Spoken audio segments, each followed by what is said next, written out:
السلام عليكم ورحمة الله وبركاته. إن الحمد لله نحمده ونستعينه ونستغفره ونعوذ بالله من شرور أنفسنا ومن سيئات أعمالنا. من يهده الله فلا مضل له ومن يضلل فلا هادي له، وأشهد أن لا إله إلا الله وحده لا شريك له، وأشهد أن محمدًا عبده ورسوله. يا أيها الذين آمنوا اتقوا الله حق تقاته ولا تموتن إلا وأنتم مسلمون. يا أيها الناس اتقوا ربكم الذي خلقكم من نفس واحدة وخلق منها زوجها وبث منهما رجالا كثيرا ونساء، واتقوا الله الذي تساءلون به والأرحام إن الله كان عليكم رقيبا.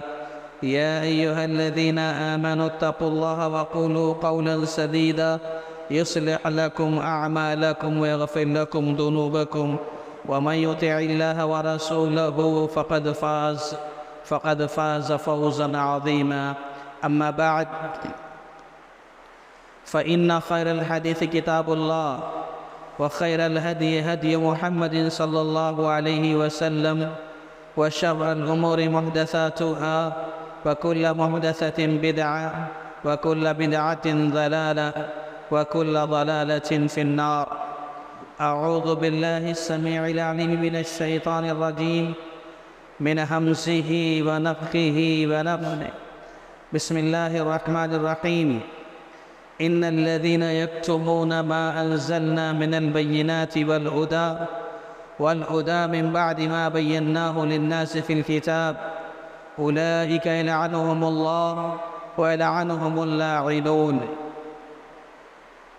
معزز و محترم بزرگوں، نوجوانوں، دوستوں اور ساتھیوں، ساری تعریفیں، حمد و ثنا، عظمت و بڑائی، کبریائی اس اللہ رب العالمین کے لیے ہے جو ہم سب کا خالق ہے، مالک ہے، رازق ہے، مدبر ہے، ساری کائنات کا تنہا اکیلا نظام چلانے والا ہے.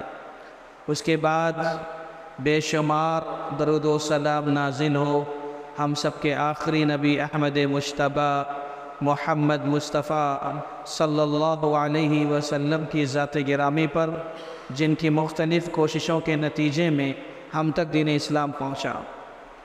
محترم ساتھیوں، اس بات کو ہم جانتے ہیں یا جاننا چاہیے کہ اس روئے زمین پر، اللہ کی اس سرزمین پر سب سے بڑا کام، سب سے اونچا کام، سب سے بہتر کام دعوت اللہ ہے. اللہ کے بندوں کو اللہ سے جوڑنا، اللہ کے بندوں کو توحید کی باتیں بتانا، اللہ کے بندوں کو شرک سے روکنا، اتباع سنت کی دعوت دینا، بدعت و خرافات و منکرات سے روکنا، اور اسی طریقے سے دیگر اعمال صالحہ ان کی دعوت دینا، برائیوں سے روکنا. یعنی یہ دعوت کا کام اس سرزمین کا سب سے اونچا کام، سب سے بڑا کام. یاد رکھو، دنیا کے سارے کام اس کام کے بعد ہیں. اس سے پہلے، اس سے بڑا کوئی کام نہیں. یہ کون کہہ رہا ہے؟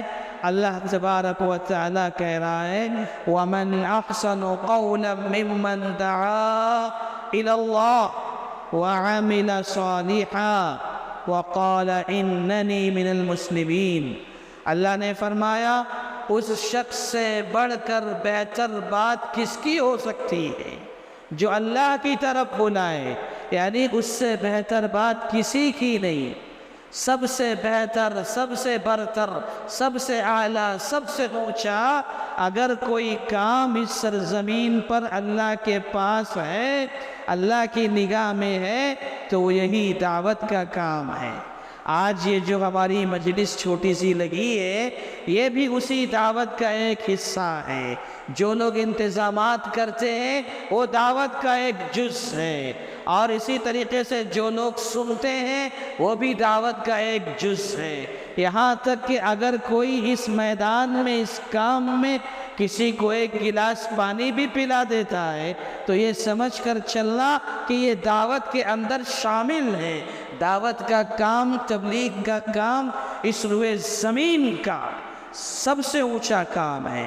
اس بات کو سمجھ کر چلو، اس سے بڑا کوئی کام نہیں.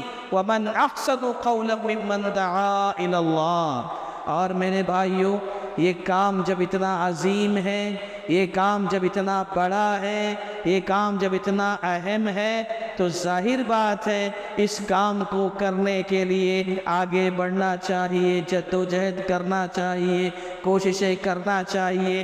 ہماری دنیا کے سارے کام ہوتے ہیں، ہمارا کوئی کام نہیں رکتا، لیکن افسوس یہی ہے کہ دعوت کا کام رک جاتا ہے، ٹھہر جاتا ہے. ہم اس کام میں دلچسپی نہیں لیتے. لیکن یاد رکھو اس بات کو، اگر اس کام کو ہم نے ترک کر دیا، اس کام کو ہم نے چھوڑ دیا تو اللہ تبارک و تعالی کی طرف سے اس روئے زمین پر اللہ کا عذاب آئے گا.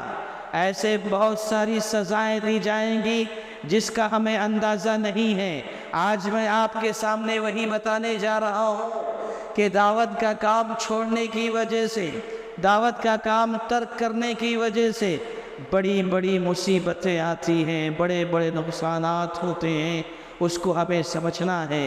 قبل اس کے کہ میں وہاں پر پہنچوں، اس موضوع تک پہنچوں، اس سے پہلے ایک دو مثالیں آپ کو دے کر یہ سمجھانا چاہتا ہوں کہ میرے بھائیوں یہ کام کتنا اہم ہے. آپ اس کا اندازہ لگا لو. سورہ نمل آپ پڑھتے ہیں، سورۃ النمل قرآن مجید کی ایک سورہ ہے، اور آپ دیکھو یہ اللہ تبارک و تعالیٰ کی قدرت ہے. اللہ جو چاہتا ہے وہ کرتا ہے. قرآن مجید آپ جب پڑھتے ہیں تو آپ کو نظر آئے گا کہ قرآن مجید میں اللہ تبارک و تعالیٰ نے بہت سارے جانوروں کے، پرندوں کے، چرند کے قصے بیان کیے، بلکہ بہت سارے جانوروں کے نام سے اللہ تعالیٰ نے قرآن مجید میں صورتیں مقرر فرمائی ہیں. اور یہ بات یاد رکھنا کہ جتنی بھی صورتیں ہیں وہ سب توقیفی ہیں، اللہ کی طرف سے ہیں. جتنی بھی صورتیں قرآن مجید میں ہیں وہ سب اللہ تعالیٰ کی طرف سے ہیں. قرآن مجید کی صورتوں میں ایک سورہ ہے سورۃ النحل، شہد کی مکھی کی سورہ. ایک سورہ سورۃ الفیل، ہاتھی کی سورہ. ایک سورہ سورۃ العنکبوت، مکڑی کی سورہ. ایک سورہ ہے سورۃ النمل، چونٹی کی سورہ. اور ایک سورہ جس کا نام ہے سورۃ الانعام. انعام کے معنی ہوتے ہیں بھیڑ، بکریاں، چوپائے، جانور جتنے بھی ہیں سب اس میں شامل ہیں. اللہ نے سارے جانوروں کے نام سے ایک سورۃ الانعام رکھی ہے. اور کمال دیکھو، قرآن مجید کی سب سے بڑی سورہ جو ہے اس ایک جانور کے نام سے سورۃ البقرہ. قرآن کی سب سے بڑی سورہ ہے سورۃ البقرہ. تو میں یہ بتانا چاہتا ہوں کہ اللہ تبارک و تعالی نے قرآن مجید میں بہت سارے جانوروں کے قصے، واقعات بیان کیے، ان کے نام سے اللہ نے صورتیں مقرر فرمائی. تو کیا وجہ ہے؟ ایسے تو نہیں اللہ نے ذکر کر دیا. کچھ نہ کچھ حکمتیں ہیں، دروس ہیں، عبر ہیں، نصیحتیں ہیں. میں ایک دو مثال دے کر اپنی بات کروں گا، آگے بڑھاؤں گا. سورۃ النمل ہم پڑھتے ہیں. سلیمان علیہ السلام کا لشکر، سلیمان علیہ السلام اپنے لشکر کو لے کر جا رہے ہیں. حتی اذا اتوا علی وادی النمل، یہ لشکر جب چونٹیوں کی وادی کے پاس پہنچا، قرآن ذکر کرتا ہے حتی اذا اتوا علی وادی النمل، سلیمان علیہ السلام کا لشکر جب چونٹیوں کی وادی کے پاس پہنچا، قالت نملۃ، ایک چونٹی نے کہا ادخلوا مساکنکم، تم سب کے سب اپنے اپنے گھروں میں اپنے اپنے بلوں میں گھس جاؤ، داخل ہو جاؤ۔ لَيَحْتِمَنَّكُمْ سُلَيْمَانُ وَجُنُودُهُ وَهُمْ لَا يَشْعُرُونَ، کہیں ایسا نہ ہو کہ سلیمان علیہ السلام کا لشکر تم سب کو اپنے پیروں تلے کچل دے، روند ڈالے، تم ختم ہو جاؤ، انہیں پتہ بھی نہ چلے کہ ان کے پیروں کے نیچے کوئی اللہ کی مخلوق آ گئی ہے۔ تو سبحان اللہ، اس ایک چونٹی نے کہا اپنی ساری چونٹیوں سے، سہیلیوں سے، کہ دیکھو سلیمان کا لشکر قریب آ رہا ہے اور ان کے پیروں کے نیچے دب کر ہم مر جائیں گے، ختم ہو جائیں گے، انہیں پتہ بھی نہیں چلے گا، لہٰذا اس سے پہلے تم سب کے سب اپنے اپنے بلوں میں داخل ہو جاؤ، محفوظ ہو جاؤ گے۔ سبحان اللہ، اس ایک آیت میں بہت ساری نصیحتیں ہیں، بہت سارے پیغامات ہیں۔ ایک پیغام تو یہی کہ چوٹیوں میں بھی ایک عمارت ہوتی ہے۔ اہل علم کہتے ہیں چوٹیوں کے اندر بھی ایک امیر ہوتا ہے ان کا، اور وہی امیر جو ان کی تھی، جو عمارت کر رہی تھی، وہی چوٹی کہتی ہے قالت نملۃ، اے چوٹیوں کی جماعت اپنے اپنے بلوں میں داخل ہو جاؤ۔ اب یہاں جو بات مجھے بتانی ہے آپ سے وہ یہ ہے کہ دیکھو اللہ تبارک و تعالی نے چونٹی کا یہ واقعہ بتا کر کے ہمیں اور آپ کو کیا پیغام دے رہا ہے، ہمیں آپ کو یہ نصیحت دے رہا اللہ تعالیٰ کہ دیکھو یہ چونٹی ہے، اللہ تبارک و تعالیٰ کی ایک حقیر سی مخلوق ہے، ایک چھوٹی سی مخلوق ہے، اس مخلوق کو اتنا بڑا احساس ہے، اتنا بڑا درد ہے اپنی قوم کے حوالے سے کہ وہ قوم اس کی سلیمان علیہ السلام کے لشکر کے پیروں تلے آ کر ہلاک ہو جائے گی۔ اس ہلاکت سے پہلے، اس بربادی سے پہلے وہ اپنے ساتھیوں سے کہتی ہے، اپنی قوم کے لوگوں سے کہتی ہے اپنی حفاظت کر لو، اپنے اپنے بلوں میں داخل ہو جاؤ۔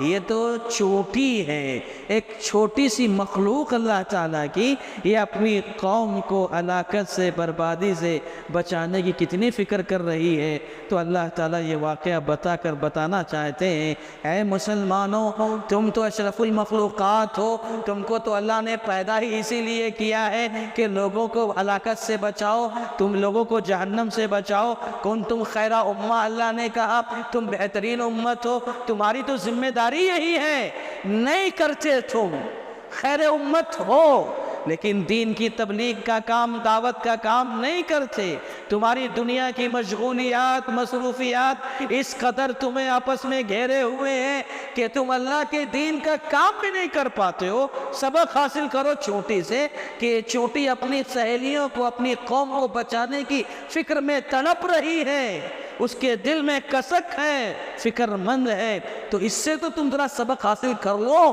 کہ اپنی قوم کو جہنم سے تمہیں بچانا ہے، جنت کا راستہ دکھانا ہے، توحید کی دعوت دینا ہے، شرک سے تمہیں روکنا ہے۔ اس واقعے سے سبق حاصل کرو۔ ایک واقعہ پھر اسی سورہ نمل میں واقعہ آگے بڑھا، سلیمان علیہ السلام کا لشکر آگے بڑھا، آگے بڑھنے کے بعد مفسرین ذکر کرتے ہیں کہ سلیمان علیہ السلام کے لشکر میں ایک پرندہ تھا جس کا نام تھا ہدہد۔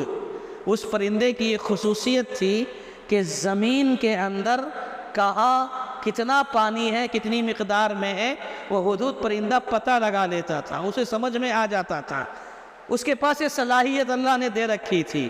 مفسرین ذکر کرتے ہیں کہ جب سلیمان علیہ السلام کا لشکر آگے بڑھتا جا رہا تھا اور دیکھتے ہی دیکھتے سفر کے دوران لشکر کے پاس جو پینے کا پانی تھا، ضرورت کا پانی تھا، وہ پانی ختم ہو گیا، پانی ختم ہو گیا۔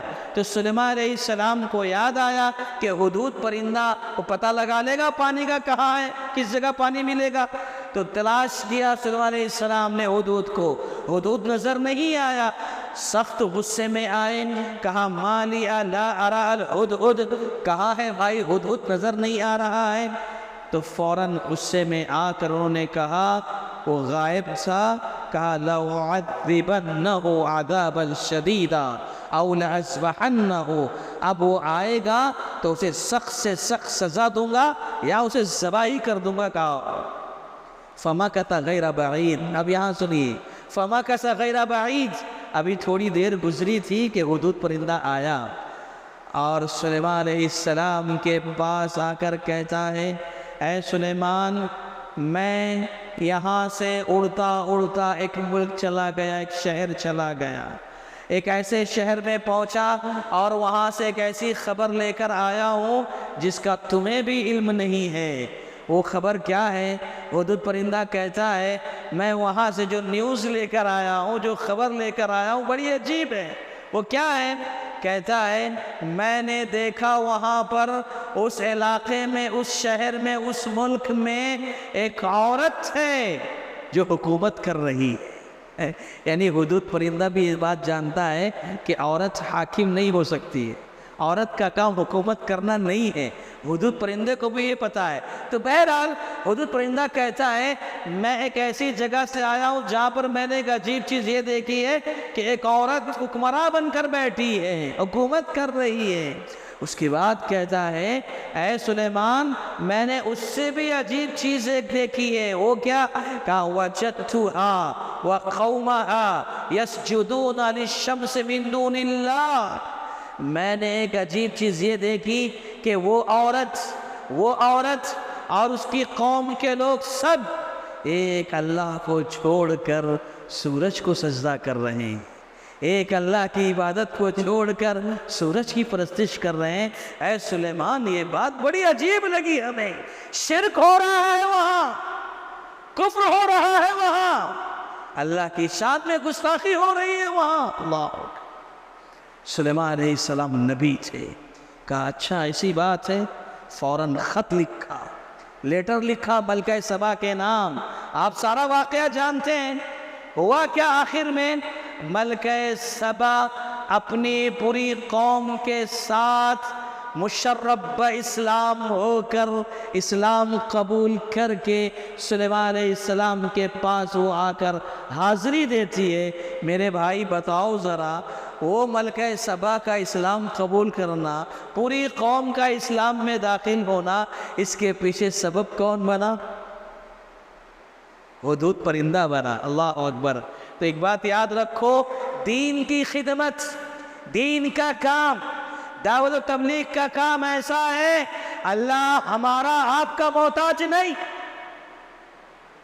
اللہ ہمارا آپ کا محتاج نہیں کہ تم دین کا کام کرو گے تو ہی اس کی بڑائی ہوگی، عظمت ہوگی، نہیں۔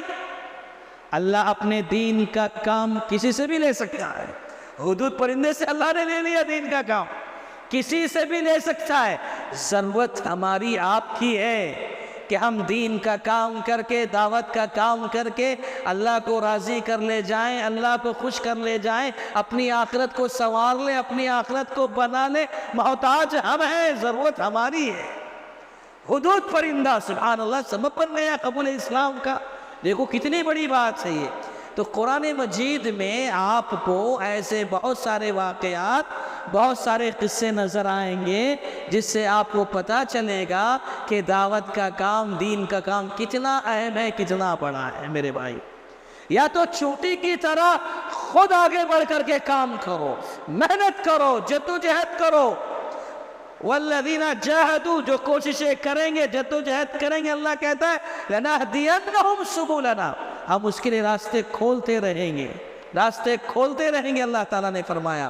تو جو ہمارے بس میں ہے، ہماری صلاحیتیں جتنی ہیں، قوتیں جتنی ہیں، سب کو اللہ کے دین کی خدمت کے لیے لگانا پڑے گا۔ سمجھ رہے ہیں آپ؟ یہ ہم سب کی ذمہ داری ہے۔ انبیاء کرام اس دنیا میں اسی لیے آتے تھے، انبیاء کرام دعوت کا مشن لے کر آتے تھے۔ انبیاء کرام کا سلسلہ ختم ہو گیا، اس سلسلے کی آخری کڑی پیارے نبی محمد الرسول اللہ صلی اللہ علیہ وسلم رہے۔ اب اللہ کے نبی اس دنیا میں نہیں ہیں، اب کوئی نبی بھی آنے والا نہیں، کوئی آسمانی کتاب بھی آنے والی نہیں۔ دین اسلام مکمل ہو چکا، دین اسلام کامل ہے، اکمل ہے، مکمل ہے۔ اب جو کچھ تعلیم ہے جن کے پاس ہے، کون ہے وہ؟ مسلمان ہیں۔ یہ مسلمان ہیں جن کے پاس دین اسلام کی خالص تعلیم ہے۔ اب ان کی ذمہ داری ہے کہ اس دین کو آگے بڑھائیں، اس دین کو پہنچائیں۔ ہمارے کتنے مسلمان ہیں جو بے نمازی ہیں، شرک میں مبتلا ہیں، بدعت و خرافات میں ملوث ہیں، یہ ہماری آپ کی ذمہ داری ہے ہم اس کام کو آگے بڑھائیں۔ ابھی دیکھ لیجئے، میں آپ کو مثال دیتا ہوں، آج ابھی آپ کے سامنے اعلان ہوا کہ یہاں درس ہوتا ہے، غالباً ہفتہ واری درس ہوتا ہے، ماہانہ ہوتا ہے، نہیں معلوم، درس ہوتا ہے۔ اللہ تعالیٰ دیکھو یہ دعوت کا کام اتنا اہم ہے کہ آپ نے سنا، سب نے سنا، چلو جس کے پاس کوئی مجبوری ہوگی، عذر ہوگا، وہ چلا گیا، لیکن کیا یہاں بیٹھ کر شریک مجلس ہو کر دعوت کے کام میں شریک نہیں ہو سکتے تھے؟ دین کی خدمت میں شریک نہیں ہو سکتے تھے؟ یہ بھی اللہ کی توفیق ہے۔ اللہ جسے چاہتا ہے اسے توفیق دیتا ہے، وہی کر سکتا ہے۔ تو بہرحال جو لوگ یہاں ہیں مبارکباد کے مستحق ہیں، اللہ آپ کو جزائے خیر دے، اور جو لوگ اس کام کو لے کر آگے بڑھ رہے ہیں، کر رہے ہیں، ان کو بھی، اور مسجد کے ذمہ داروں کو، انتظامیہ کو اللہ تعالیٰ جزائے خیر دے کہ یہ ایک سلسلہ چلا ہے دعوت کا۔ اللہ کرے یہ سلسلہ آگے بڑھتا رہے، یہ کام چلتا رہے، اور دیکھیں گے آپ انشاءاللہ اگر اس میں تسلسل رہا، یہ سلسلہ آگے بڑھتا رہا، تو انشاءاللہ کام اتنی تیزی سے آگے نکلے گا۔ ابھی آپ کو جو مسجدیں خالی نظر آ رہی ہیں، انشاءاللہ پیر رکھنے کی جگہ نہیں ہوگی، لیکن بس کام کرنا چاہیے، کام سے کبھی پیچھے نہیں ہٹنا، کیونکہ یہی ہماری ذمہ داری ہے، کرنا ہی ہے۔ اور ایک بات یہ بھی بتا دیں آپ کو ساتھ ساتھ چلتے چلتے، کہ یہ دین کا جو کام ہے نا، یہ دو چار چند لوگوں کا کام نہیں ہے، یہ پوری امت کا کام ہے، سب کو مل کر یہ کام کرنا ہے، افراد کو بنانا ہے، افراد کو بڑھانا ہے، سب مل کر کام کریں گے کہ کام ہوگا میرے بھائی۔ آپ کو بتاؤں میں سورہ طور، سورہ یاسین میں اللہ تعالیٰ نے ایک واقعہ ذکر کیا ہے کہ شہر انطاکیہ میں پہلے اللہ نے 2 نبیوں کو بھیجا تھا کہ 2 نبی جا کر اللہ کے دین کی خدمت کریں، دعوت کا کام کریں۔ لوگوں نے، قوم کے لوگوں نے فَكَذَّبُوهُمَا، قوم کے لوگوں نے نبیوں کی بات نہیں مانی، جھٹلا دیا۔ اللہ نے کہا فَعَزَّزْنَا بِثَالِثٍ، ہم نے تیسرے نبی کو بھی بھیجا، تیسرے پیغمبر کو بھیجا۔ یعنی اللہ کی بھی یہ سنت ہے کہ 1 سے بڑھ کر 2، 2 سے بڑھ کر 3، 3 سے بنے 4، 5، 6، ایسے افراد بڑھتے جائیں، 5 بنے، 50 بنے، 100 بنے، 150 بنے، یعنی جتنے افراد اس کام کے لیے کھڑے ہوں گے اتنا اللہ کی دین کی خدمت کے لیے آسانی ہوگی میرے بھائی۔ اس بات کو سمجھ کر چلو، جیسے اللہ نے کہا فَعَزَّزْنَا بِثَالِثٍ، ہم نے تیسرے کو بھیجا، یہ اللہ کی سنت ہے۔ خود موسیٰ علیہ السلام نے اس دعوت کے کام میں تقویت کے لیے اپنے بھائی ہارون کو اللہ سے مانگا تھا، اے اللہ میرے لیے کام ذرا دشوار لگ رہا ہے، میرے بھائی ہارون کو میرے ساتھ کر دیجئے۔ اللہ نے ان کی بات مانی، ہارون کو ساتھ کر دیا، اور خود ہمارے آپ کے نبی محمد رسول اللہ صلی اللہ علیہ وسلم نے دعوت کے کام میں ترقی کے لیے 2 عمر میں سے ایک عمر کو مانگا تھا، اے اللہ ایک عمر کو تو ہدایت دے دے۔ اور سبحان اللہ، عمر بن خطاب کا اسلام لانا تھا، کایا پلٹ ہو گئی، کایا پلٹ ہو گئی۔ تو ایسے لوگوں کی ضرورت ہے جو آگے بڑھیں، دین کی خدمت کے لیے آگے آئیں، اللہ اسے کام لے گا انشاءاللہ۔ اور تو اور یہ عمر بن خطاب رضی اللہ تعالی عنہ کے بارے میں آتا ہے کہ جب امیر المومنین تھے تو انہوں نے ایسے ہی ایک گھر میں، ایک بڑے گھر میں ایسے بیٹھے ہوئے تھے صحابہ کرام کے ساتھ، صحابہ سے پوچھا اے صحابہ بتاؤ تمہاری کوئی آرزو ہے، خواہش کرو، کیا تمنا کر سکتے ہو تم؟ تو جتنے صحابہ تھے ان میں سے کچھ لوگوں نے کہا امیر المومنین ہماری یہ خواہش ہے، ہماری یہ آرزو ہے کہ یہ پورا کا پورا گھر روپے پیسوں سے بھر جائے، سونے چاندی سے بھر جائے، مال و دولت سے بھر جائے، اور یہ سارا کا سارا پیسہ، سارا کا سارا مال اب اللہ کے دین کے لیے استعمال کریں۔ کتنی بڑی آرزو تھی، دیکھو سارا کا سارا مال اللہ کے دین کے لیے استعمال کریں۔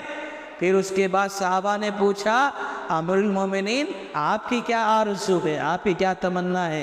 عمر بن خطاب جواب دیتے ہیں کہتے ہیں اے میرے صحابہ، میری تو یہ تمنا ہے، میری تو یہ آرزو ہے کہ یہ پورا کا پورا گھر خالد بن ولید اور ابو عبیدہ بن جراح جیسے جیالوں سے بھر جائے، اور میں ان سب کو اللہ کے دین کے لیے استعمال کروں۔ میرے بھائی، افراد کی بہت زیادہ ضرورت ہے، افرادی قوت کی ضرورت ہے، سب کو مل کر کام کرنا ہے اللہ کے دین کا۔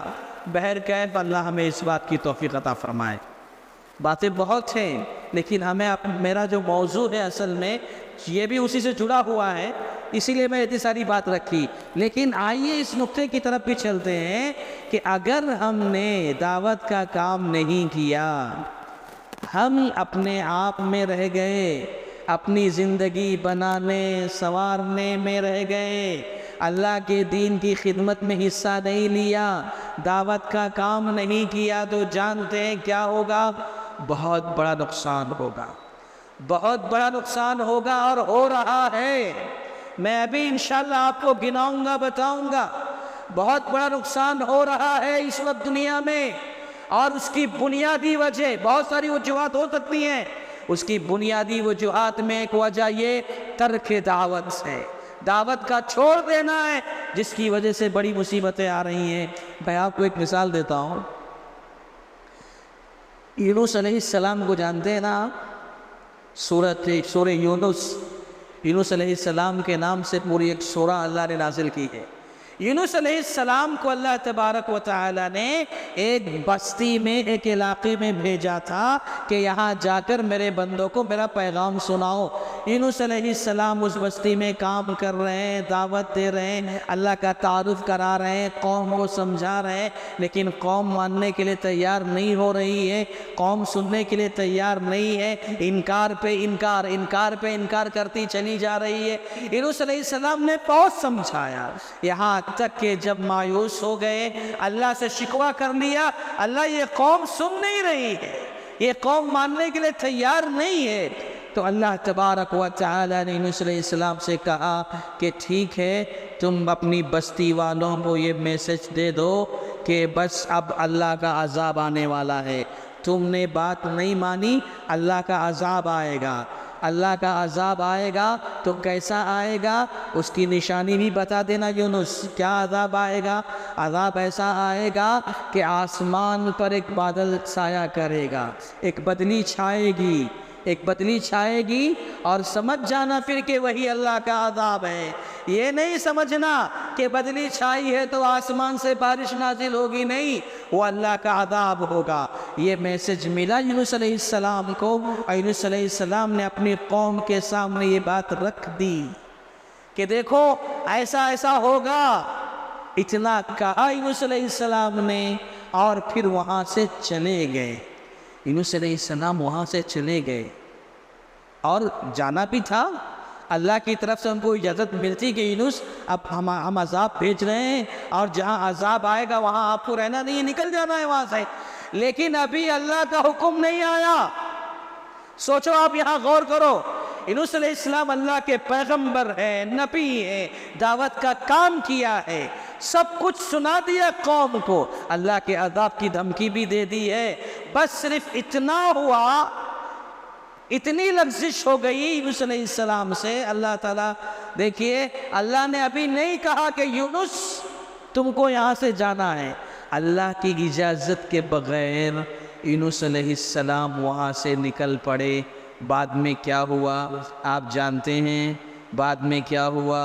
یونس علیہ السلام کشتی میں سوار ہوئے، پھر آپ نے کشتی میں گوتا چھلانگ لگائی، جب دیکھا کشتی بیچ بھورے پھنس گئی ہے، اور لوگوں نے کہا کہ کوئی مالک کا نافرمان یہاں پر بیٹھا ہوا ہے، یونس علیہ السلام نے کہا میں ہوں، قرآن اندازی کی گئی، یونس علیہ السلام کہہ رہے ہیں میں ہوں اپنے مالک کا نافرمان۔ یونس علیہ السلام کو اندازہ ہو گیا تھا میں اللہ کی اجازت کے بغیر چھوڑ کے آ گیا ہوں، میں ہی نافرمان ہوں جس کی وجہ سے کشتی بھورے پھنسی ہوئی ہے، لیکن لوگ ماننے کے لیے تیار نہیں۔ آپ تو اتنے اچھے انسان ہو، آپ کیسے ہو سکتے ہو؟ مفسرین لکھتے ہیں قرآن اندازی کی گئی، اس میں نام یونس علیہ السلام کا نکلا، دوسری بار قرآن اندازی کی گئی، پھر بھی نام یونس علیہ السلام کا نکلا، 2 سے 3 بار جب قرآن اندازی کی گئی، یونس علیہ السلام کا نام ہر بار نکلا لیکن لوگ ماننے کے لیے تیار نہیں تھے۔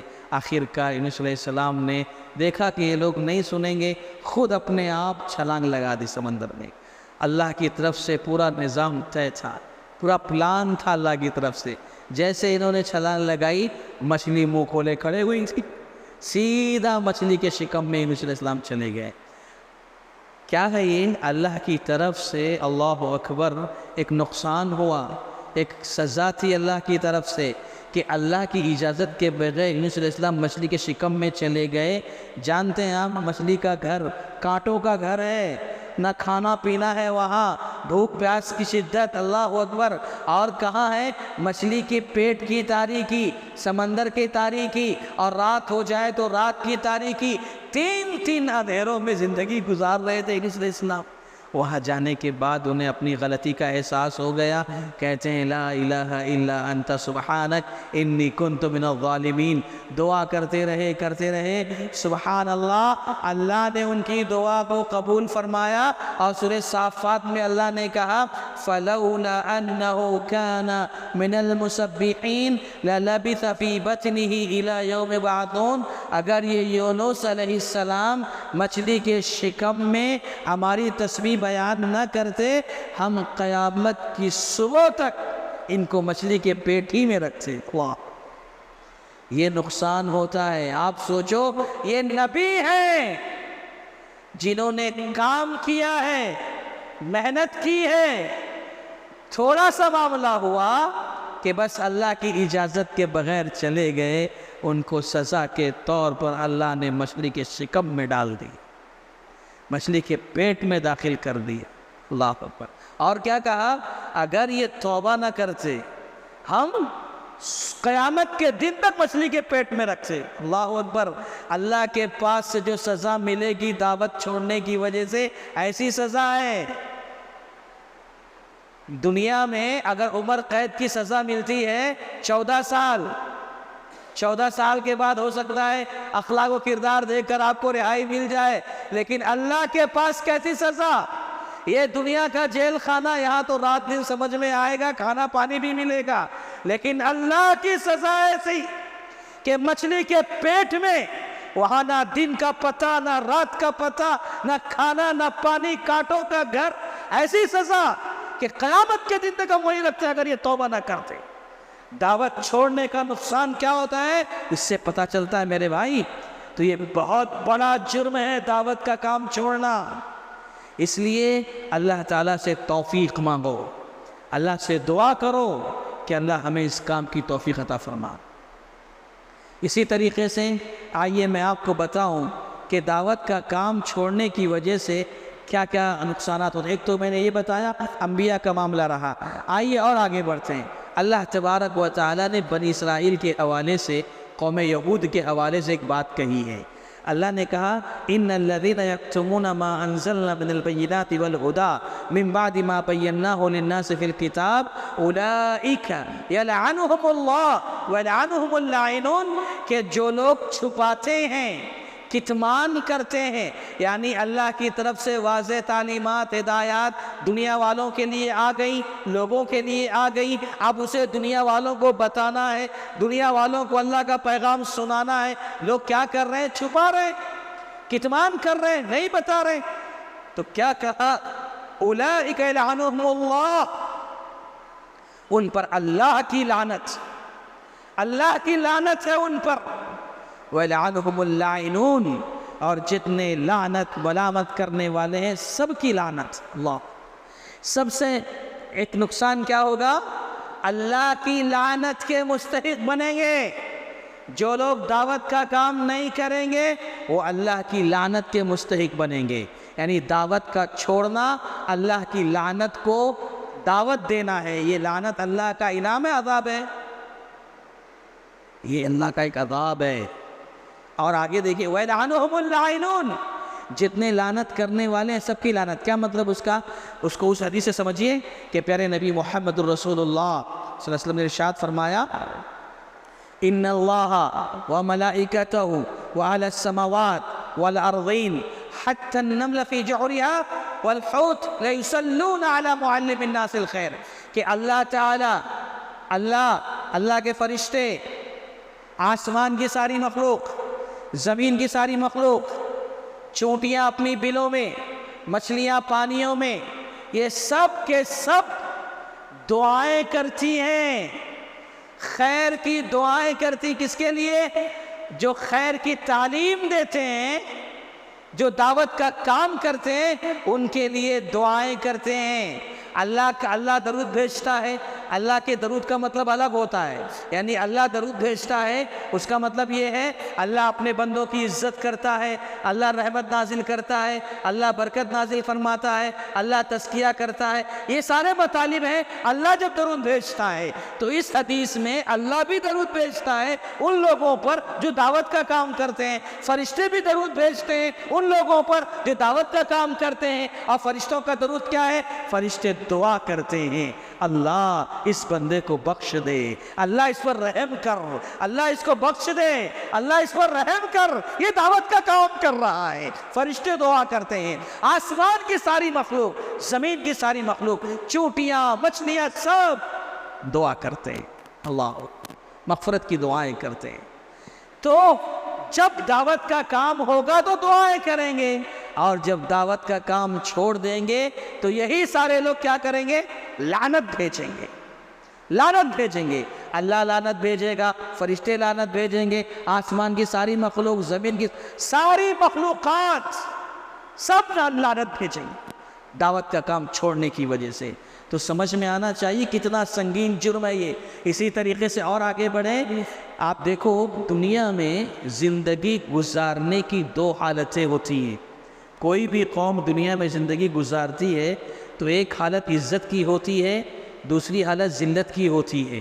یا تو قوم عزت کی حالت میں رہے گی یا تو ذلت کی حالت میں رہے گی۔ اللہ تعالیٰ نے ذلت کے تعلق سے کہا وَضُرِبَتْ عَلَيْهِمُ الذِّلَّةُ، ان پر ذلت چھا دی گئی۔ قوم بنی اسرائیل کے بارے میں کہا گیا وہ ذلیل ہو گئے۔ اور ایک عزت کے بارے میں کہا وَلِلَّهِ الْعِزَّةُ وَلِرَسُولِهِ وَلِلْمُؤْمِنِينَ، کہ عزت اللہ کے لیے، اللہ کے رسول کے لیے اور اہل ایمان کے لیے ہے۔ تو دو حالتیں اللہ نے ذکر کی ہیں قرآن مجید میں۔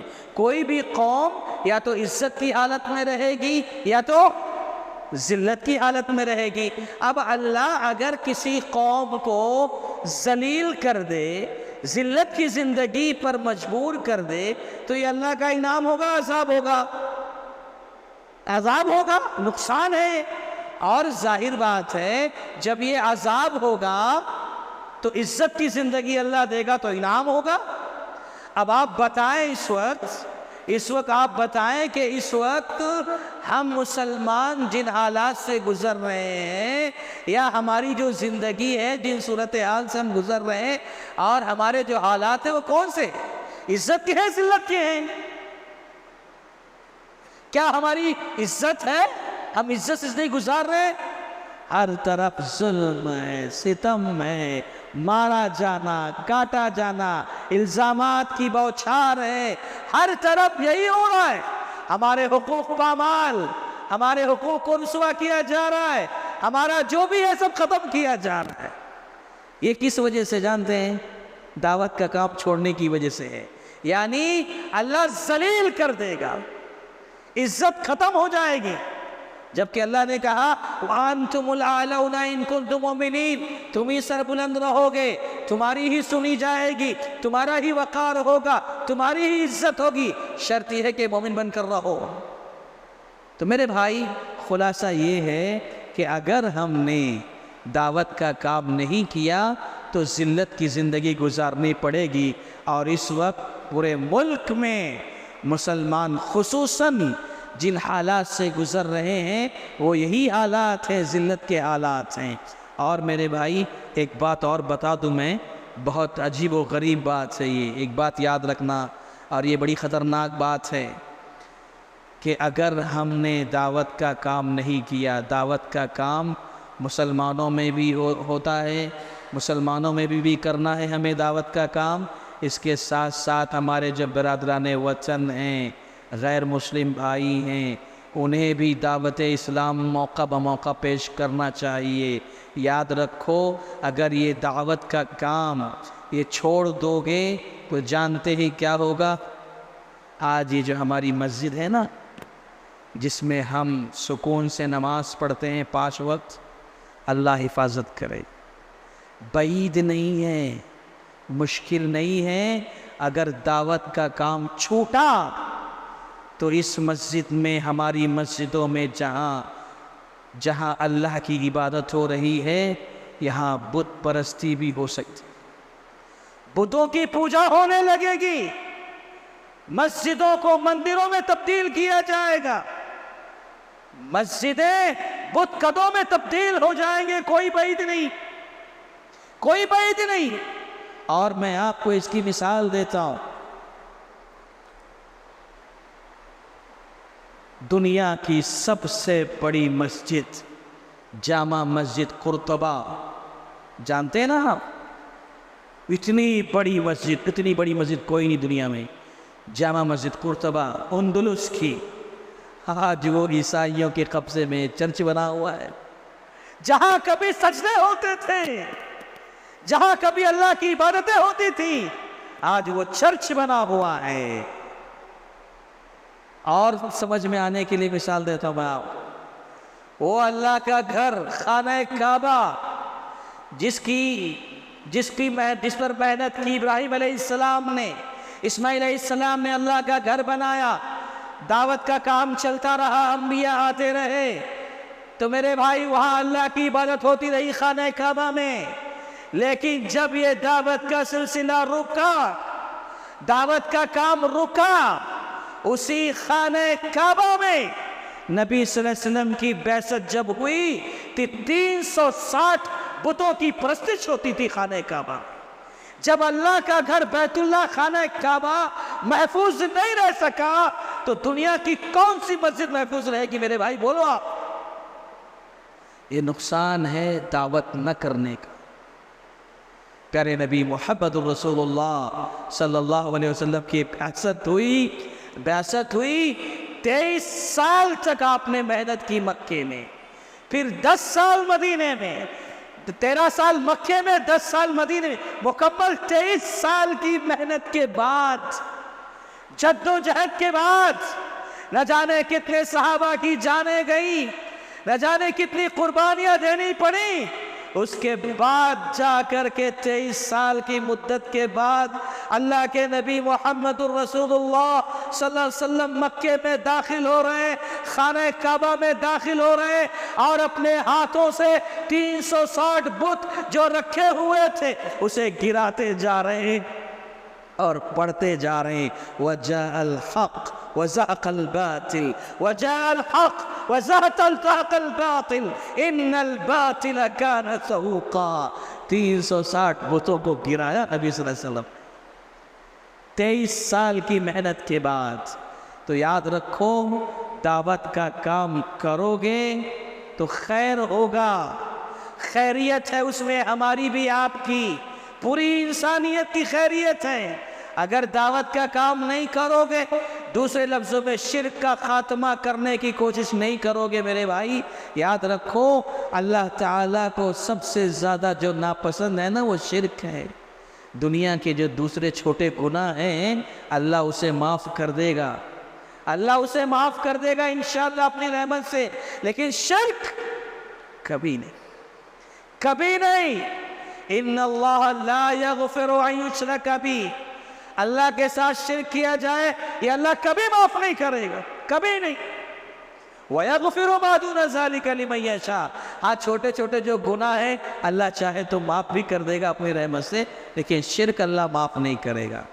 اور عجیب بات یہ ہے میرے بھائی کہ ہمارے یہاں ہم اپنی آنکھوں سے دیکھتے ہیں شرک ہو رہا ہے، کفر ہو رہا ہے، ہمارے مسلمانوں میں شرک داخل ہے، گھر گھر میں شرک ہو رہا ہے، اور ہم دعوت سے دامن چرا لیں، دعوت کا کام چھوڑ دیں تو کتنی بڑی سزا ملے گی آپ کو. یاد رکھو ارتداد کے فتنے بھی اٹھیں گے. اگر ہم نے صحیح طریقے سے اپنے گھر میں تربیت نہیں کی، دعوت کا کام، دین کا کام ہم نے نہیں کیا، اللہ کی قسم ہے ہماری نسلیں اسلام سے پھر جائیں گی، مرتد ہو جائیں گی، چاہے ہمارے لڑکے ہوں یا لڑکیاں ہوں، آغاز تو ہو چکا ہے، آغاز تو ہو چکا ہے کہ آج عشق و معاشقے اور محبت کے نام پر ہمارے لڑکے اور لڑکیاں ایمان کا سودا کر رہے ہیں، مذہب کا سودا کر رہے ہیں، اپنے دین اسلام سے پھر رہے ہیں، مرتد ہو رہے ہیں، ارتداد کے شکار ہو رہے ہیں۔ کتنی بڑی بات ہے۔ یاد رکھنا، ہم بولتے تو ہیں لیکن اس کا سبب یہی ہے ترک دعوت کا چھوڑ دینا۔ تو میرے بھائیوں، یہ ہماری ذمہ داری، فرض منصبی ہے، اس کام کو ہمیں اور آپ کو انجام دینا ہے، کرنا ہی ہے۔ اگر نہیں کریں گے نا تو یہ تو میں نے صرف چند نمونے بتائے ہیں، ورنہ پیارے نبی محمد الرسول اللہ صلی اللہ علیہ وسلم کی اس حدیث کو بھی یاد رکھو جو آپ نے کہی ہے، وَالَّذِي نَفْسُ مُحَمَّدٍ بِيَدِهِ لَتَأْمُرُنَّ بِالْمَعْرُوفِ وَلَتَنْهَؤُنَّ عَنِ الْمُنْكَرِ۔ اے مسلمانوں سنو، اللہ کے نبی فرماتے ہیں، قسم ہے اس ذات کی جس کے ہاتھ میں محمد کی جان ہے صلی اللہ علیہ وسلم، تم ضرور بھی ضرور معروف کا حکم کرو، منکر سے روکو، یعنی دعوت کا کام کرو۔ یہ اللہ کے نبی نے 1400 سال پہلے پیشین گوئی کی ہے، کرو۔ اگر نہیں کرو گے، چھوڑ دو گے اس کام کو تو کیا ہوگا؟ کہا اَوْ لَيَبْعَثَنَّ عَلَيْكُمْ قَوْمًا، تم دعوت کا کام چھوڑو گے، اللہ تعالی تمہاری مخالفت میں ایک قوم کو لا کر کھڑا کرے گا، اس قوم کو حاکم بنائے گا، وہ قوم تمہاری مخالفت میں آ جائے گی۔ تم اگر دعوت کا کام چھوڑو گے تب اللہ تمہاری مخالفت میں ایک قوم کو لا کر کھڑا کرے گا۔ جب وہ قوم آئے گی تمہیں ستائے گی، تکلیفیں دے گی، تمہارے تشخص پہ انگلیاں اٹھیں گی، تم یہاں کے نہیں ہو، کہیں اور کے ہو، چلو یہاں سے، جاؤ یہاں سے، بڑے بڑے الزامات آئیں گے، سب کچھ ہوگا تمہارے ساتھ۔ پھر تم کیا کرو گے؟ اللہم شتت شملہم، دعائیں کرو گے، قنوت نازلہ پڑھو گے، اللہ ان کو چیر دے، پھاڑ دے، ان کے گھروں کو گرا دے۔ فلا یستجاب لکم، اللہ ان کی دعائیں بھی قبول نہیں کرے گا۔ یہ کس کی سزا ہے؟ دعوت کا کام چھوڑنے کی سزا ہے۔ ایک تو ایسے لوگ مسلط ہو جائیں گے، پھر آپ دعا کرو گے دعا بھی قبول نہیں ہوگی۔ اللہ اکبر۔ میرے بھائی، کبھی کبھی تو ایسا لگنے لگتا ہے اس وقت جن حالات سے ہم گزر رہے ہیں نا، واللہ ڈر لگتا ہے، واللہ ڈر لگتا ہے، کہیں ایسا تو نہیں ہے کہ اللہ تعالیٰ کی کارروائی شروع ہو گئی ہم پر۔ ہمیں جیسا کام کرنا چاہیے اللہ کے دین کے لیے، جیسی محنت کرنی چاہیے ہم نہیں کر پا رہے ہیں، کہیں ایسا تو نہیں ہماری دعائیں بھی نہیں سنی جا رہی ہیں، اللہ نے کارروائی شروع کر دی ہو۔ اور اللہ کی کارروائی جب آئے گی نا تو شرک کرنے والے بھی، شرک کا خاتمہ نہ کرنے والے بھی، یعنی مسلم غیر مسلم سب پر برابر اللہ کا عذاب آئے گا، بلکہ مسلمانوں پہ زیادہ آئے گا۔ یاد رکھو، اللہ تعالیٰ سے دعا کرو۔ وقت ہو گیا ہے اور میں بھی چاہتا ہوں کہ اپنی گفتگو یہ سمیٹ دوں، باتیں بہت ہیں اور آپ لوگ بھی ماشاءاللہ سن رہے ہیں، تو دل تو چاہتا ہے کہ اور مزید سناؤں آپ کو، لیکن نہیں، بس تھوڑی ہی بات جو ذہن میں رکھی جا سکے، ذہن میں بیٹھ جائے اور اس کے مطابق ہم عمل کرنے والے بن جائیں، انشاءاللہ کافی ہے۔ میں اللہ سے دعا کرتا ہوں کہ اللہ تبارک و تعالی ہم تمام کو سب سے پہلے دعوت دین کیا ہے، اس کی اہمیت، اس کی فضیلت، اس کی خیر و برکات کو سمجھنے کی توفیق عطا فرمائے۔ پھر اس کے بعد اللہ ہمیں ہمت دے، طاقت دے، شجاعت دے، ہمیں اللہ تعالیٰ حوصلہ دے کہ ہم اس کام کو انجام دے سکیں، دعوت کا کام اللہ کر سکے، ہمیں توفیق دے، اور دنیا میں اللہ جب تک رکھنا، عزت کے ساتھ رکھنا، ہمارا خاتمہ ہو تو ایمان بالخیر پر ہو۔ آمین۔ وآخر دعوانا ان الحمد للہ رب العالمین۔ السلام علیکم ورحمۃ اللہ وبرکاتہ۔